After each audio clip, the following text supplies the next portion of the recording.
The year was 1996, and Nintendo was getting ready to launch the N64. However, during its year-long delay, a new competitor had already taken half of Nintendo's market share. Sony's PlayStation had come out swinging with its support for CD-ROMs and ease of use for developers, but it was their relaxed attitude towards mature-rated games that really stood out. Titles such as Twisted Metal and Resident Evil appealed to a young adult demographic that felt abandoned by Nintendo's more family-friendly output.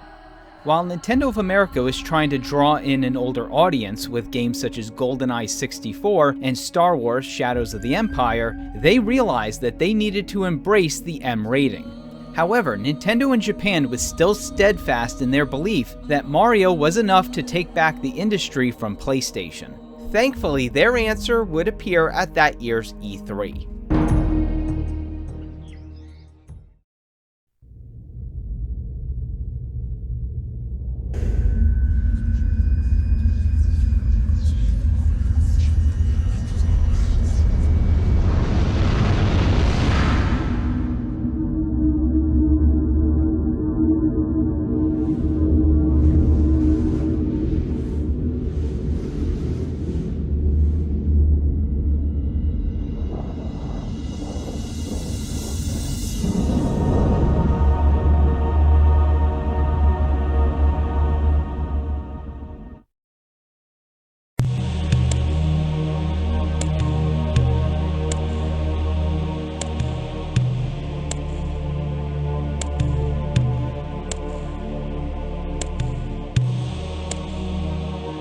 The event introduced the world to big names such as Crash Bandicoot and Lara Croft, but there was one game at the Crystal Dynamics booth that was gaining media attention.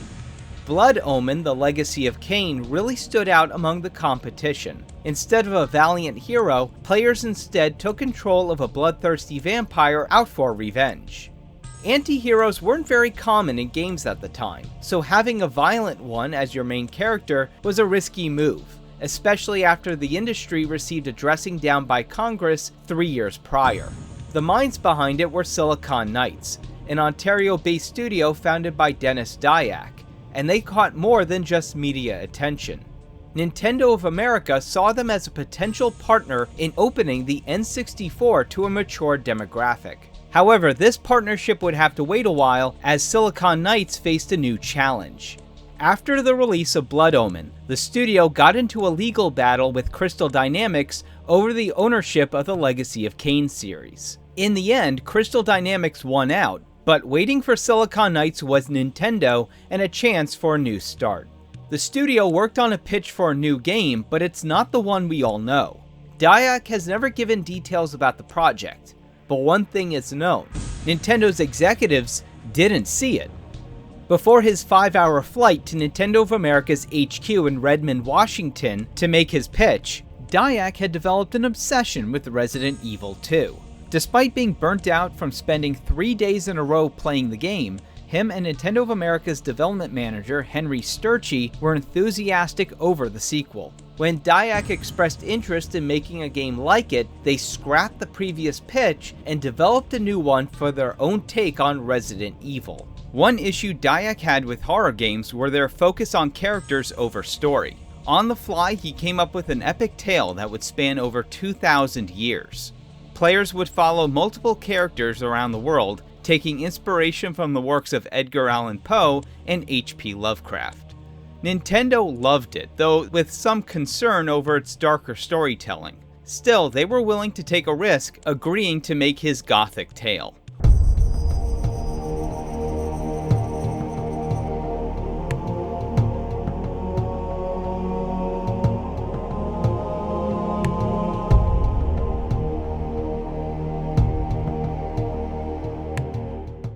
Work on the title began in 1998 alongside another game, Too Human.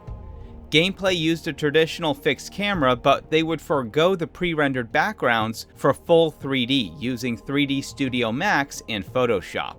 Nintendo worked with the studio carefully to curate the experience.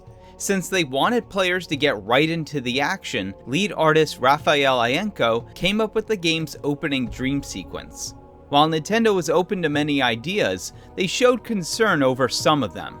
The infamous Sanity meter was created by Dyack, and based on mainstream media claims that video games were influencing real-life murders. His idea was to have effects that would trick players into thinking their console was damaged. This worried producer Shigeru Miyamoto, who felt doing this would frustrate gamers to the point of damaging their system. In the end, Dyack assured him that no such thing would happen, and almost no effects were cut from the final release. While development had gone smoothly in its early years, it would face obstacles before launch. Nintendo was getting ready to launch the GameCube. Months before going gold, Nintendo made the decision to end all development for the N64 and push them to the new platform, including Eternal Darkness. 2 years of work had to be scrapped and redone, putting pressure on the team to meet its new target of the GameCube's launch in late 2001. Thankfully for them, switching to the GameCube had its advantages. The system's proprietary mini-DVDs held double the data of the largest N64 cart at a fraction of the cost. The jump also allowed for more polygons, improved textures, and brand new lighting. Environments jumped from the 4,000 polygons to 8,000, and for the camera system to be more refined. Despite the changeover to more powerful hardware, the project almost came to a screeching halt. In the wake of September 11, 2001, tensions across the globe were at an all-time high. It also affected the entertainment industry, with movies and music censored for being either ill-timed or insensitive. Video games were no exception. Grand Theft Auto 3 and Metal Gear Solid 2 were both tweaked before launch to remove anything that could be considered disrespectful to those affected by the attacks. This included Eternal Darkness. Since the beginning, one of its many protagonists was a crusader named Joseph de Molay, named after the real-life historic figure Jacques de Molay, the last Grand Master of the Knights Templar. Scared of being a target for Islamic extremists, Nintendo almost had the game outright cancelled, even though the character's inclusion was purely historical and not meant to be aimed at any group. In the end, Silicon Knights had no choice but to remove him in order to save the game from oblivion. Of course, this last-minute change had a setback of pushing the game by a year, missing the GameCube's launch, though it gave Nintendo and Silicon Knights time to further refine the gameplay. Nintendo sent out 2 of their top developers to Ontario to see the game and make any necessary gameplay changes.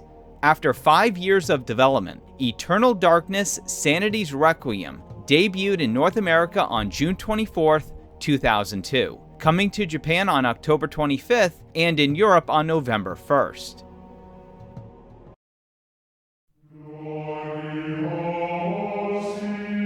Flesh, bone, bound together with the oddest magical incantation. This wretched book is where it all began so long ago. Before time, before humanity. This is not my story, nor even the story of the Roivas family.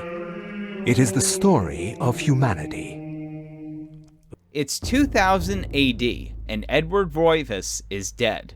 His body was so mangled that only his granddaughter Alexandra could identify him.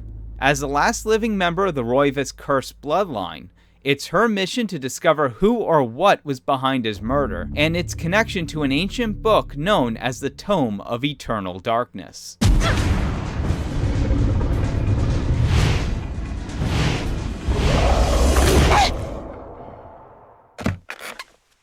Alex was mostly confined to the mansion, which had no enemies, just an eerie atmosphere and the only jump scare in the entire game.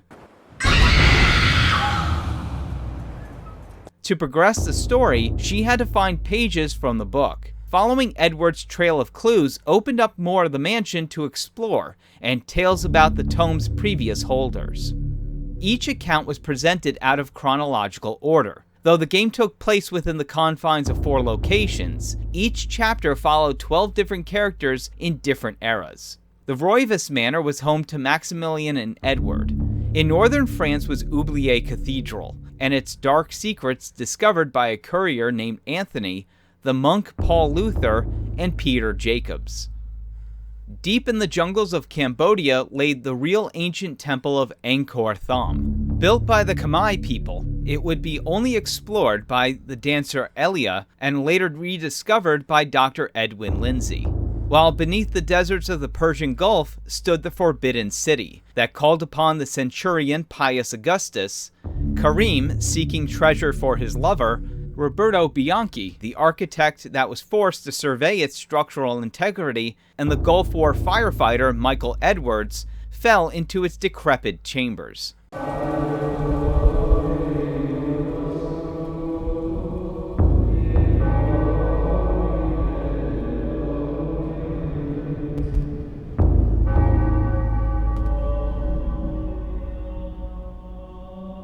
Gameplay was a leap over the clunky tank controls of the past. Character movements were more fluid, and the camera moved wherever you went. Gone was the jarring camera changes and weird angles that plagued the genre. The combat system was a refreshing change. Pressing R let you target parts of the enemy you wanted to hit. This meant that monsters couldn't be killed with just a headshot, though it would help as they would wander around trying to get a hit. Some zombies could regrow their limbs. Enemies came in a wide variety of shapes, sizes, and abilities, from teleporting you to a pocket dimension or climbing into the body of unsuspecting victims and using them as a meat shield. Thankfully, there was a wide variety of ways to fight back. Each character had access to weapons that were only available in their respective eras. For example, Elia could only use a sword and a blowgun, while Maximilian could dual-wield flintlocks. Ammo was scarce, so melee weapons were recommended for the weak fodder. Of course, there was another weapon players could use to their advantage: magic.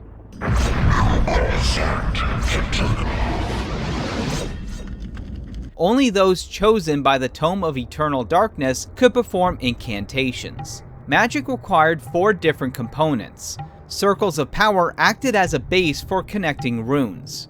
Of course, before casting anything, they required codices for translating runes and spell scrolls for learning which runes were necessary.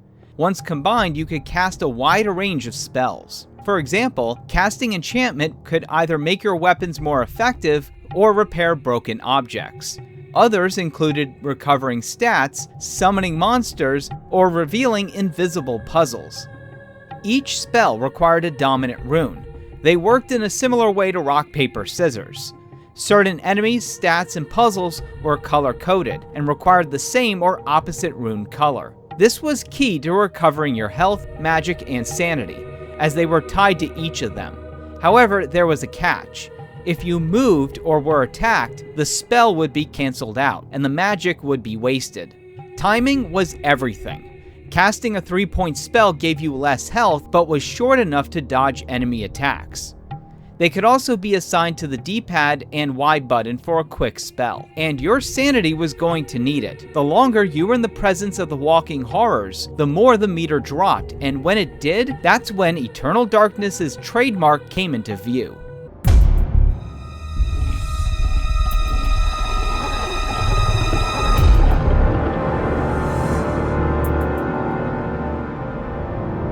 Various effects would occur that tested the protagonist's sanity. Simple things such as walking into a room or healing would trigger you to either sink into the floor, lose limbs, or attacked by imaginary enemies. But infamously, as the meter dropped further, the more it tried to mess with the player's head, making you think there was something wrong with the game or TV.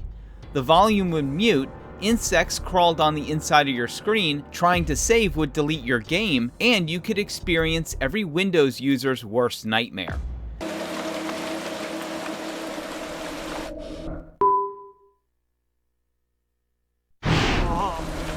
What's going on here? Thankfully, these scares were quick, but made you question your own sanity. Since some were more rare than others, you had to replay the game several times to see them all in action. However, you could regain your sanity by finishing off enemies or casting a restore spell assigned to the Zelatath rune.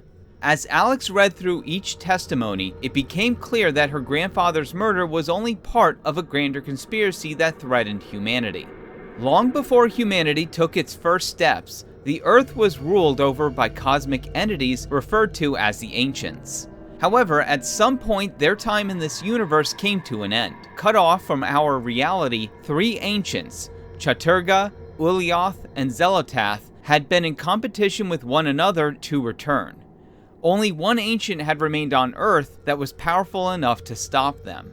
The corpse god Mantorok kept the 3 Ancients in order. While on Earth, he was worshipped by the Khmer people as a fertility god, but that would all change around 26 BC.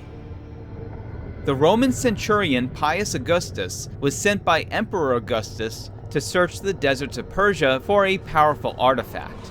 After being called by a series of ancient runes, he was sent to the Forbidden City deep beneath the sands.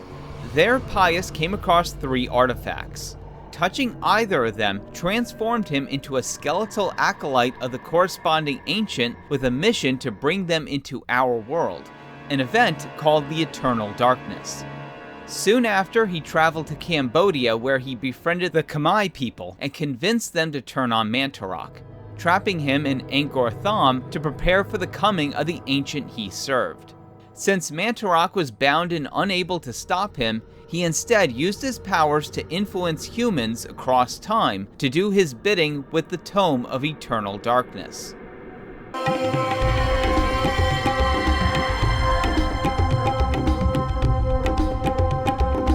Each of the Chosen continued where the others left off, in trying to end the madness of Pius, passing on the artifacts required to finish his summoning spell. Though not all survived the ordeal, many ended their campaign with grim outcomes, much like the protagonists of Poe and Lovecraft. Even in the afterlife, they warned each other of coming doom.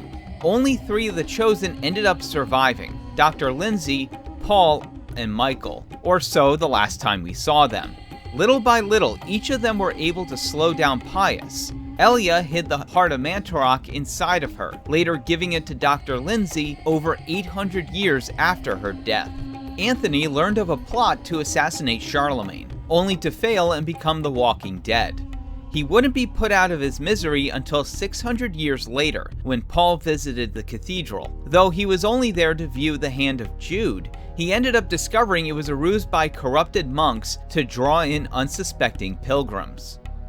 Pius was using the cathedral as a base to protect the relic of the opposing ancient. Unfortunately for Luther, he was killed by the Black Guardian protecting it. It wouldn't be until 1916 when Peter defeated the Black Guardian and claimed the artifact while seeking shelter from the bombs of World War I. Kareem found his treasure, but before taking it to his love, Chandra came to him as a spirit. Murdered by the mistress of the man she married, the two were eternally bound to the Forbidden City. During his survey, Roberto came upon the artifact offered to him by Kareem and Chandra, though his escape was halted by a disguised Pius and was sacrificed to be part of a tower of bodies. The pillar wouldn't be discovered for another 600 years, when Michael found himself at its base.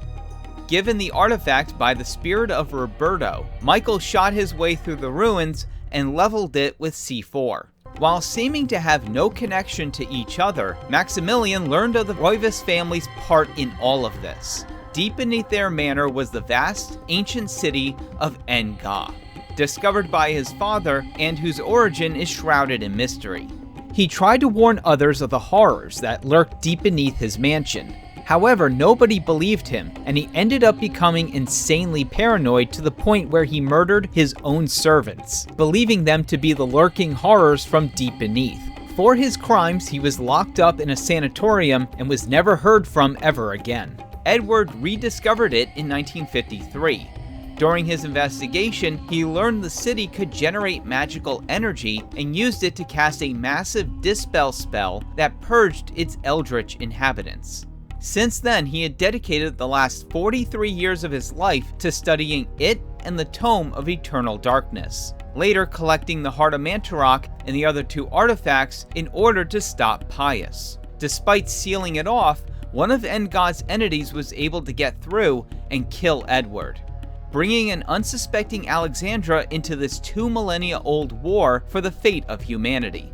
With all the pieces and the enchanted Gladius, She unsealed the city at the moment of planetary alignment and descended deep into its bowels. Much like her grandfather, Alex used its energy to summon the opposing ancient and teleport to Pius's domain.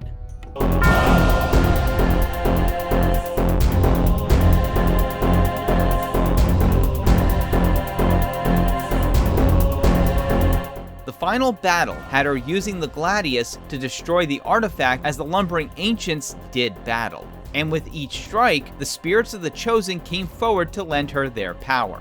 Even with the artifact destroyed, Pius still stood, casting a shield spell, though with one last hit, Alex took his staff and ended his reign of terror. Though there was still the ancient she called forth. Seeing visions of its plans for subjugation of humanity, she realized all hope was lost. But the spirit of Edward came forward to end Ga, setting the towers to cast Dispel, preventing it from coming into our reality any further. With the ancients defeated, Edward came to say goodbye and thanking Alex for saving humanity. But as players would soon discover, the story didn't end there. To unlock the true ending, you had to play through the game 3 more times. The new ending showed that Mantarok was still bound to Angkor Thom, patiently waiting to be freed and rule over humanity.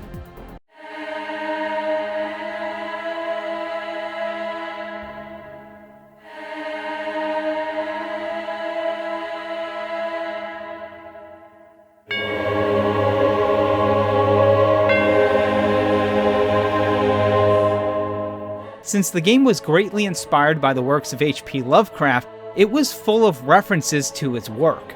Mantarok bears a striking resemblance to the Shoggoths of At the Mountains of Madness, while the Tome of Eternal Darkness is inspired by the Necronomicon, which appears in many of his stories, though its appearance of being bound in human flesh and inked in human blood is clearly a reference to the one that appeared in the Evil Dead movies. While En-Ga and the Forbidden City are an amalgamation of locations from At the Mountains of Madness, The Rats in the Walls, and The Nameless City. While the narrative is mostly inspired by Lovecraft, there's a few references to Edgar Allan Poe mixed in. The Mad Monks of Oubliette Cathedral might be a reference to the Spanish Inquisition in The Pit and the Pendulum.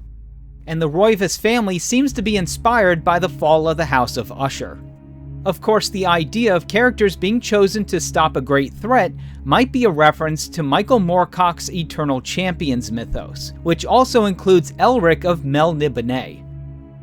Eternal Darkness has been held up as one of the greatest horror games ever made, appearing on numerous best of lists and ranked as the 10th best GameCube game on Metacritic. Despite universal praise from critics, the game failed to draw an older audience away from the likes of Grand Theft Auto.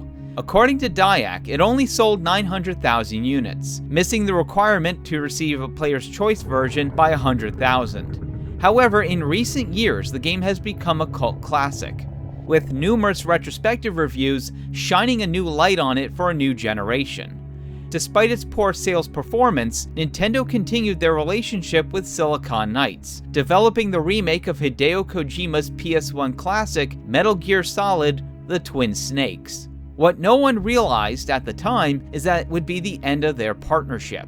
As Nintendo was showing publishers their next console, codenamed Revolution, Silicon Knights were not impressed. The underpowered system didn't offer the next-gen graphics they wanted to work with. They amicably ended their partnership with Nintendo and worked with Microsoft to finish their long-delayed sci-fi epic 2 Human. But this would mark the beginning of the end for Silicon Knights.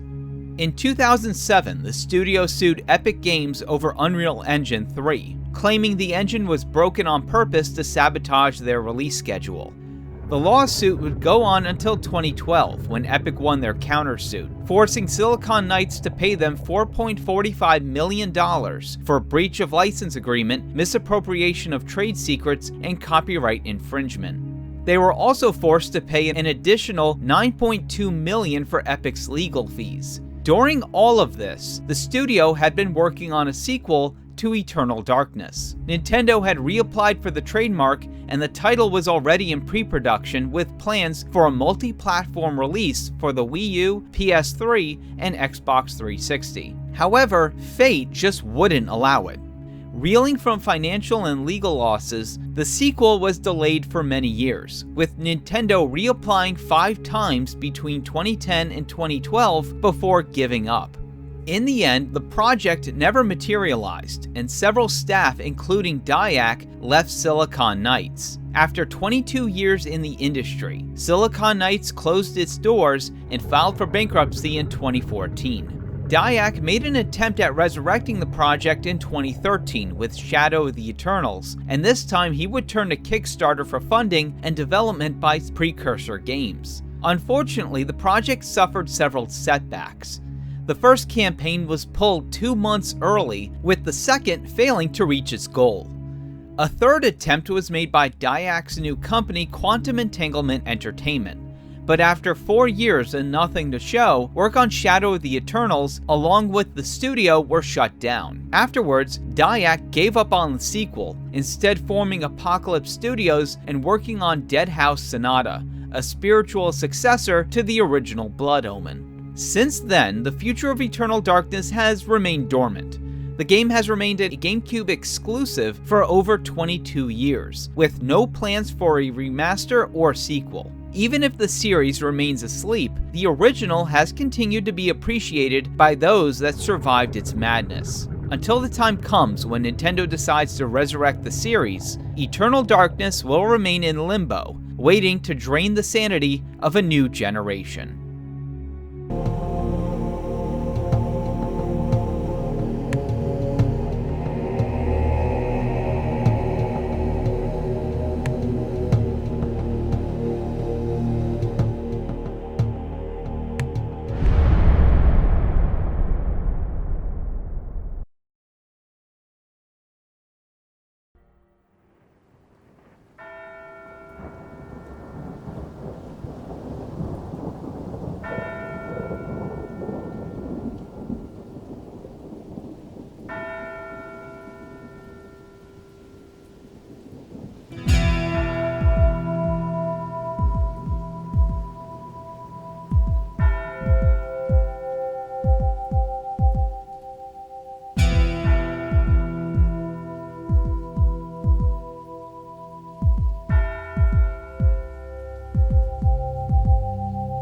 Alright folks, and that was Eternal Darkness. Man, when I was thinking of what to do for Halloween, this was literally the first game that came to mind. Because in my opinion, it is one of the greatest horror games ever made. It's one of the most original horror games because really, I don't think I've ever seen a game that has tried to do the sanity meter before or since. Though, that could also be because Nintendo might own the patent on it, but I'm not entirely sure on that, so don't quote me on it. But let me tell you, it's a game that is still effective to this day, and honestly, one that I can't recommend enough. I think everyone should play this at least once in their life. That's how good it is. And you know, it kind of pisses me off in a sense because for some reason, Nintendo has yet to give this an HD remaster. And I honestly don't know why, because graphically and gameplay-wise, it still holds up. There's very few horror games from that era that have kind of aged very well, but this one is sort of the exception. In a lot of ways, it's kind of like Silent Hill 2. Like, I don't think Silent Hill 2 ever needed a remake. It just needed a proper remaster, and that's how I feel about Eternal Darkness. This game has aged beautifully, and I think it would look fantastic, completely remastered in HD. Yet for some reason, it's completely forgotten by Nintendo. That seems to be the case for a lot of the more underrated games on the GameCube. Like, when people think of the GameCube, okay, they think of the Bing Bing Wahoo stuff. You know, Mario Sunshine, Melee, Metroid Prime, Wind Waker, that sort of stuff. But there's a lot of really experimental games that Nintendo put out for this thing. Again, Eternal Darkness, you had Geist, which is actually pretty awesome. It's a first-person shooter where you play a ghost, and you have to, like, possess items to scare the crap out of people, and then you can possess them. You had Odama, not the 44th President of the United States. This is with a D, not with a B. But get this, pinball real-time strategy game set in feudal Japan where you direct troops using the GameCube microphone. Yeah, that's a real Nintendo game, but it's actually pretty fun, and it's one that just, again, gets completely ignored by Nintendo. Oh, and Custom Robo. Like, what the hell happened to that series? Nintendo, like, put that out on the N64, they put out another one on the GameCube, which is what we got in the US, and then it just kind of vanished off the face of the earth. You know, it really is a shame that Nintendo just kind of ignores this era, because this is when they were really experimental and really trying to get out of their comfort zone. But anyway, that's enough of my ranting. Go check out Eternal Darkness if this is your first time ever hearing about it. But there are a few things I do want to bring up, because I know someone's going to say this, and I want to clarify that no, neither Perfect Dark or Conker's Bad Fur Day count as Nintendo's first M-rated games. I've seen people say that in the past, and I think it's because, you know, Nintendo published a lot of Rare's games. They assume that they published every game from Rare, which is not true. Perfect Dark and Conker were actually published by Rare themselves. I don't know why Nintendo skipped out. Well, I know why Nintendo skipped out on Conker, and it's probably because of how raunchy it was. But yeah, for some reason they didn't publish Perfect Dark, and therefore neither of them actually count as Nintendo's first M-rated games. The reason why Eternal Darkness does count is because Nintendo not only published it, but they had a hand in development of it. As I mentioned before, Shigeru Miyamoto was a producer on the game, but he wasn't the only one. Satoru Iwata was also a producer on this. In fact, this might be the last game that he actually worked on before becoming president of Nintendo. I'm not too sure about that, but it could be the case. I don't know, I might have to look into it a little bit more. But anyway, there's one more retrospective coming up in around Christmas time. It's not entirely a Christmas series, but it has a major connection to it. And it's one I always think about around Christmas time. So definitely look out for that one. And once again, I want to thank every single one of you for watching. Without you guys, I wouldn't be putting this much effort into videos. And really, I can't thank you guys enough for not only your positive responses, but also the constructive criticism that I've received. On Jack and Daxter, I've seen someone had a comment where they gave some constructive criticism, and that actually made me rethink the intro to this video, because it was going to go a bit into Nintendo's struggle with mature content and stuff like that, and I just cut that completely out. So never be afraid to give me constructive criticism, because my feeling has always been you don't get better from people kissing your ass. And that's not saying I don't like the positive comments, I do. It's just I do also appreciate constructive criticism, because that's how you get better at this. You know, understand something. I'm figuring things out as I go along. It's funny, because I've been studying video game history since I was in middle school, so over 20 years now. But I only started doing videos about it in 2020. In fact, the first one, Panzer Dragoon, the first part of it was done during COVID when I was furloughed from my job. So once again, thank you all for your support and suggestions. And I hope to continue getting better and better at this to the point where I can do this as a day job. But until then, my friends, I want to thank you all for watching. I'll see you in the next retrospective. Have a happy and safe Halloween. Now go out, dress up, get some candy, and then watch some horror movies while you rot your teeth out. And remember to keep gaming.